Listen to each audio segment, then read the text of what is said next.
Welcome है आप सभी का एक बार फिर से स्टडी विथ आरजे चैनल में। तो बच्चों, आज हम आपके लिए फिर से लेकर आए हैं आपके आने वाले फर्स्ट गार्ड एग्ज़ाम में कुछ इंपॉर्टेंट करंट अफेयर्स जो आपके वर्ष 2022 के हैं, जिनसे आने वाले एग्ज़ामों में क्वेश्चन देखे जा सकते हैं। और शुरू करते हैं।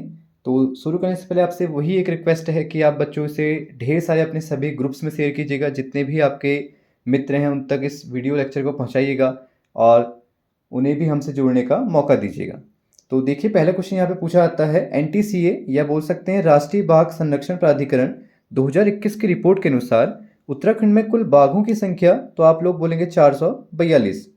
देखिए, दूसरा इसी में एनटीसीए से ही बना है कि एनटीसीए की रिपोर्ट के अनुसार बाघ संरक्षण में उत्तराखंड का कौन सा स्थान है, तो याद रखिएगा उत्तराखंड का 3rd स्थान यहाँ पे है। आगे चलते हैं। एक बुक है ओखण, पूछा आएगा ओखण बुक के लेखक कौन है, तो याद रखना वेणीराम अर्थवाल इसके लेखक हैं। और पूछा जाएगा ये बुक किस चीज़ से संबंधित है, तो आप बोलेंगे लोकोक्तियों या गढ़वाल क्षेत्र में जो लोकोक्तियाँ होती हैं उन्हें ओखण कहा जाता है। और इस बुक में 633 आपके लोकोक्तियाँ लिखी गई हैं। आगे चलते हैं बच्चों। उत्तराखंड में वर्ष 2022 में पद्म पुरस्कार कितने लोगों को मिला है, तो याद रखिएगा 4 व्यक्तियों को पद्म पुरस्कार मिला है, जिनमें से एक व्यक्ति को मिला है पद्म विभूषण, जिनको आप जानते हैं जनरल विपिन रावत के नाम से। और दूसरा 3 व्यक्तियों को मिला है यहाँ पर पद्मश्री, जिनमें आप लोग जानते हैं बसंती देवी, वंदना कटारिया और माधुरी बर्थवाल। अब याद रखिएगा, अगर पूछा जाए कि इनको किस किस क्षेत्र में यहाँ पर ये दिया गया है, तो याद रखना बसंती देवी को दिया गया है समाज सेवा के लिए, वंदना कटारिया को दिया गया है खेल के लिए और माधुरी बर्थवाल को दिया गया है कला के लिए। आगे चलते हैं। जनवरी माह में या पूछ सकता है हाल ही में मोहम्मद सलीम का निधन हुआ है, वे किस जिले से संबंधित हैं या किस क्षेत्र से संबंधित हैं, तो याद रखना इनका संबंध उत्तराखंड के अल्मोड़ा जिले से है और साथ ही साथ ये एक प्रसिद्ध चित्रकार के रूप में जाने जाते हैं।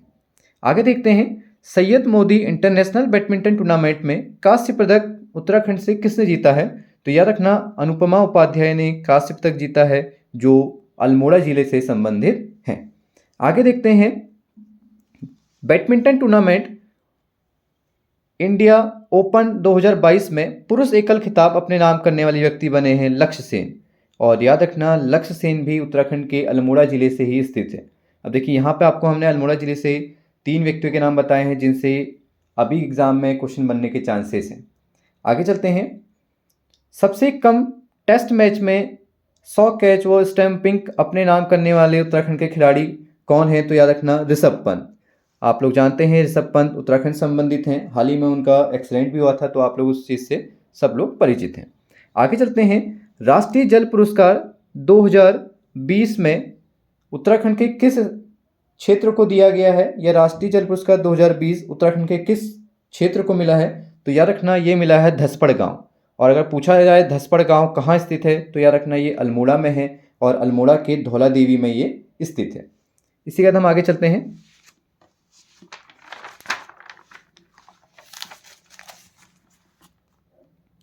बच्चों याद रखिएगा, उत्तराखंड में अभी हाल ही में एक नया नगर निगम घोषित किया गया है, तो आपको ये इंपॉर्टेंट हो जाता है क्योंकि अभी हाल ही में नया नगर निगम बनाया गया है। इससे पहले उत्तराखंड में 8 नगर निगम थे, तो याद रखना अभी हाल ही में आपका श्रीनगर को 9वां नगर निगम बनाया गया है। और अगर आपसे पूछा जाए कि ये कौन से नंबर का नगर निगम है, तो आप लोग आंसर कीजिएगा 9वें नंबर का। ठीक है, और कब बनाया गया है, तो 31 दिसंबर 2021 को ये बनाया गया हुआ है। आगे चलते हैं। जनवरी 2022 में गणतंत्र दिवस पर उत्तराखंड की झांकी थी, या वर्ष 2022 में उत्तराखंड की झांकी गणतंत्र दिवस में किस पर बेस्ड थी, तो याद रखना इसमें केदारखंड पर और साथ ही साथ दोबरा चाटी पुल, बद्रीनाथ और हेमकुंड यहाँ पे इसमें दिखाया गया था। अगला देखते हैं। उत्तराखंड में क्रोकोडाइल सफारी का लोकार्पण कहाँ किया जा रहा है, तो याद रखना उधम सिंह नगर के खटीमा में और सुई वन क्षेत्र में क्रोकोडाइल सफारी का लोकार्पण किया जा रहा है, जिसमें मगरमच्छ संरक्षण हेतु यहाँ पे कार्य किया जाएगा। अगला देखते हैं। ग्लोबल ग्रीन अवार्ड 2021 किसे मिला है, तो याद रखना global green award 2021 Satyendra Nath Bhandari को दिया गया है।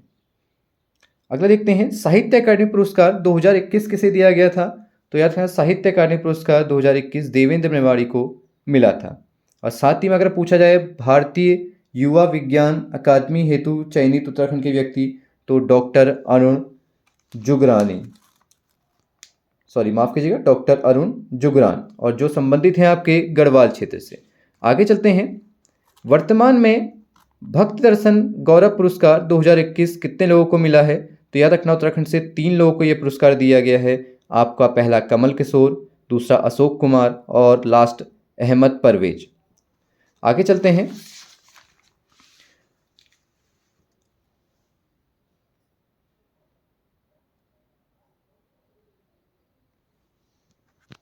याद रखिएगा बच्चों, एनआईटी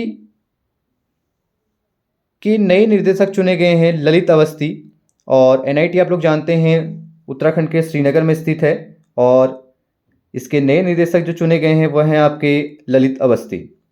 आगे देखते हैं।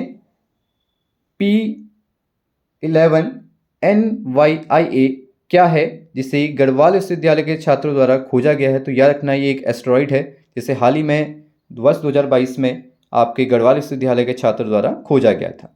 अगला देखते हैं।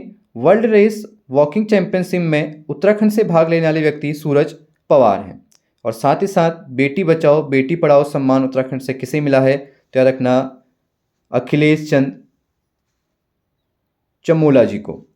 और एक बुक यहाँ पे फिर से आपके लिए इंपॉर्टेंट हो जाती है, कोसुआ कात कैत।